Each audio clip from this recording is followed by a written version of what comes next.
What are the elements of fraud in criminal cases? Fraud is a serious crime that can have significant consequences.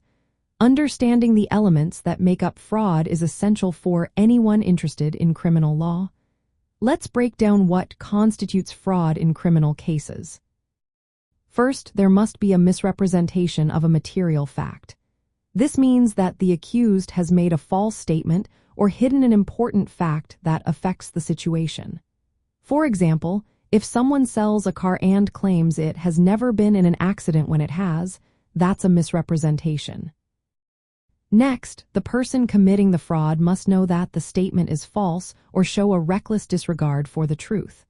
This means they are aware that what they are saying is not true. If someone genuinely believes their statement is accurate, it may not meet this requirement. The third element is intent to deceive. The accused must have made the false statement with the purpose of tricking the victim.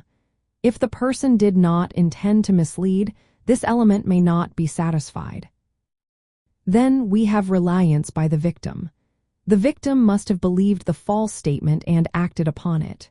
For instance, if a buyer purchases a product based on a false claim, they relied on that misrepresentation. Finally, there must be resulting harm or damages. The victim needs to have suffered a loss because they relied on the false statement. This could be financial loss or other types of harm. In criminal fraud cases, the prosecution must prove each of these elements beyond a reasonable doubt to secure a conviction.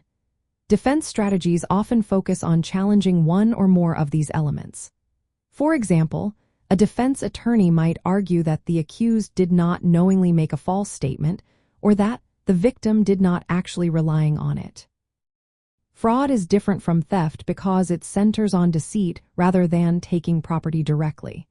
It often involves schemes to obtain money or benefits through false pretenses. Even if the scheme fails or the victim does not suffer actual harm, the crime can still be prosecuted if the intent and actions meet legal standards.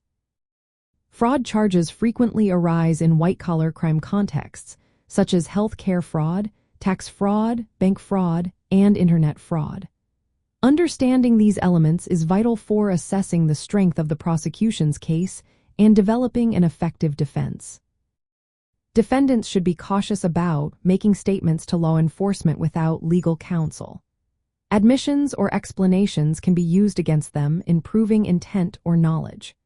It is essential to understand that the prosecution must establish that the accused knowingly and intentionally made a false statement to deceive the victim, who relied on that falsehood and suffered harm as a result.